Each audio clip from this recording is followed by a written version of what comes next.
नमस्कार दोस्तों, यहाँ पर आप लोग देख सकते हैं मेरे पास 7वीं क्लास के छात्रों के लिए सामाजिक विज्ञान का जो द्वितीय त्रैमासिक परीक्षा आज आपके सरकारी स्कूल में होने वाला है ना, उसका 100% ओरिजिनल वाला क्वेश्चन पेपर है। क्यों? क्योंकि यहाँ पर देखो SQE 2025-26 SST लिखा ना, इसका मतलब क्या हुआ? आपका ये ओरिजिनल क्वेश्चन पेपर है। ठीक है ना? तो फटाफट फटाफट, टाइम नहीं है, जल्दी से आप लोग इसे अच्छे से याद कर लीजिए दोस्तों। ये सब कुछ आपको पता होगा, कहाँ क्या क्या भरना है, सब कुछ आपको पता होगा। टाइम नहीं है, जल्दी जल्दी मैं आपको बता देता हूँ, आंसर आप लोग याद कर लीजिए। सभी लोग ना चैनल को सब्सक्राइब कर लीजिए, क्योंकि हिंदी का वीडियो अभी तुरंत आपको हम बनाकर डाल देंगे। ठीक है ना? और आप लोग देख लीजिएगा। ठीक है, आइए हम आपको डायरेक्ट क्वेश्चन बताते हैं। बहुत मुश्किल से दोस्तों ये बता रहे हैं आपको। ठीक है ना?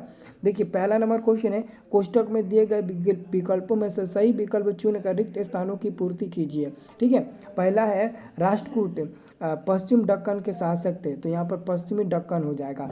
और दूसरा ख नंबर है, युद्ध में लूटे गए माल पर लगने वाले कर को खुम्स कहते हैं, तो यहाँ पर खुम्स हो जाएगा। और ग नंबर है, सौल छोटे छोटे कणों में टूटता है जिसे अवसाद कहते हैं, तो अवसाद हो जाएगा।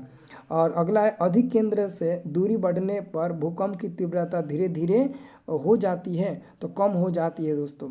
और अंग नंबर है, भारतीय संविधान सभी व्यक्तियों को क्या करता है? तो समान मानता है, समान अधिकार देता है दोस्तों। ठीक है ना? तो ये पहला नंबर क्वेश्चन हो गया। ठीक है, ये 5 नंबर का क्वेश्चन हो गया। अगला है दोस्तों दूसरा नंबर। दूसरा नंबर आप सभी का क्वेश्चन है कि नीचे दिए गए कथनों में सही के लिए सही तथा गलत के लिए गलत का चिन्ह लगाइए। राज्य का राज्यपाल मुख्यमंत्री की नियुक्ति करता है। हाँ, ये सही हो जाएगा। ख नंबर है, भारत के हर राज्य में विधानसभा नहीं है, ये गलत हो जाएगा। है हिमनद का निक्षेपण पुलिन कहलाता है। हाँ, ये सही हो जाएगा, ये सही हो जाएगा।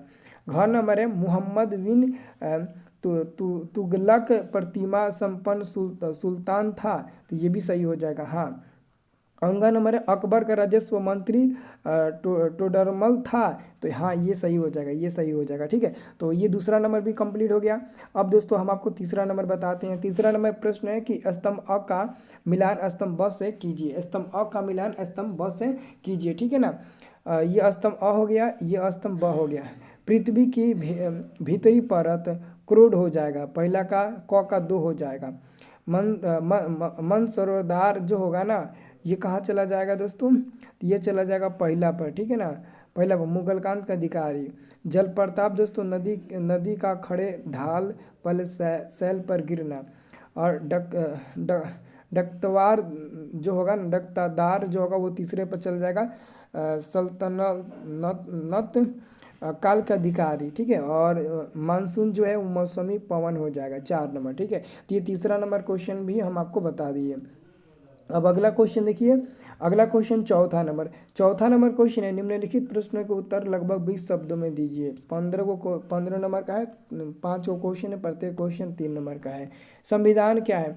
संविधान एक ऐसी लिखित या अलिखित दस्तावेज या नियमों का समूह होता है जिसमें किसी देश या संगठन को चलाने के लिए आवश्यक मूलभूत सिद्धांत, नियम और अधिकार तय किए जाते हैं। अगला है, अभिलेखागारों में क्या क्या रखे जाते हैं? तो लिखेंगे, अभिलेखागारों वह स्थान है जहाँ ऐतिहासिक, प्रशासनिक और महत्वपूर्ण कामकाज कागजात सुरक्षित रखे जाते हैं। ठीक है ना? अगला क्वेश्चन है दोस्तों तीसरा, राष्ट्रकूट कैसे शक्तिशाली हो गए? राष्ट्रकूट मजबूत सेना, सफल युद्ध नीति, आर्थिक समृद्धि और सांस्कृतिक संरक्षण के कारण भारत के शक्तिशाली साम्राज्य बन गए। घ नंबर है, कायांतरित शैल क्या है? अत्यधिक ताप और दाब के कारण जब पुरानी चट्टानें अपना रूप बदल कर नई चट्टान बनाती है तो उन्हें कायांतरित शैल कहते हैं। ठीक है ना? ये क्वेश्चन हो गया। अब देखिए अंग नंबर क्वेश्चन दोस्तों, प्लेटें क्यों घूमती है? पृथ्वी की इसका उत्तर होगा, पृथ्वी की सतह पर कई बड़ी प्लेटें में बंटी होती है। पृथ्वी के अंदर अत्यधिक गर्मी पाई जाती है।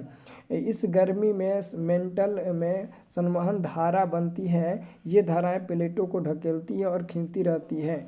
इस कारण प्लेटें हिलती और घूमती रहती है दोस्तों। अगला क्वेश्चन हमारा है 5 नंबर दोस्तों, इसमें 2 क्वेश्चन है, प्रत्येक क्वेश्चन 5-5 नंबर का है। निम्नलिखित प्रश्नों का उत्तर लगभग 50 शब्दों में दीजिए।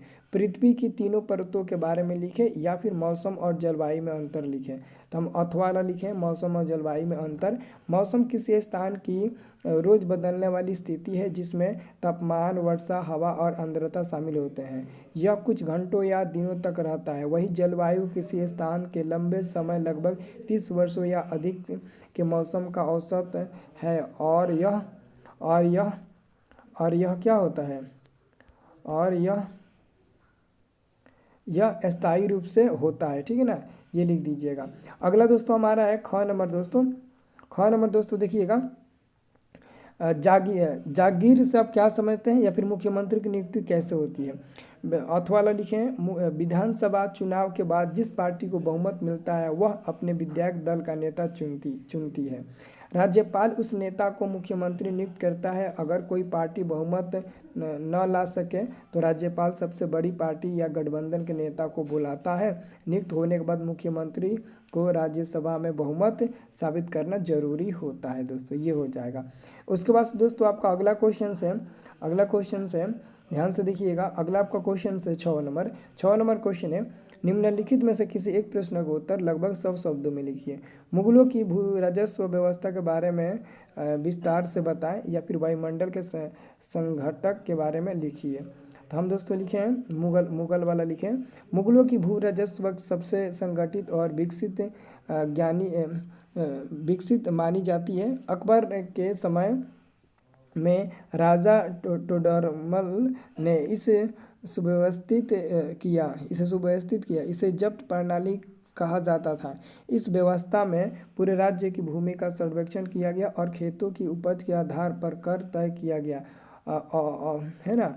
औसत उपज और दाग निकाल कर किसान से निश्चित कर वसूला जाता था, और है ना तौर पर उपज 1/3 हिस्सा कर के रूप में लिया जाता था, है ना। राजस्व प्रायः नगद में जमा करना होता था, जिससे सरकार को अस्थायी आय मिलती थी। इस प्रणाली से किसानों को सुरक्षा भी मिली और प्रशासन को नियमित आय भी सुनिश्चित हुई। ठीक है ना। तो ये हमारा दोस्तों क्वेश्चंस हो गया। तो ये हमने आपको 50 नंबर का तैयारी करा दिया इतना जल्दी। ठीक है ना। तो आप लोग चैनल को सब्सक्राइब कर लीजिए ताकि हम आप सभी को हिंदी का भी वीडियो बना कर दे सके। डायरेक्ट आपके मोबाइल पर चला जाएगा। ठीक है।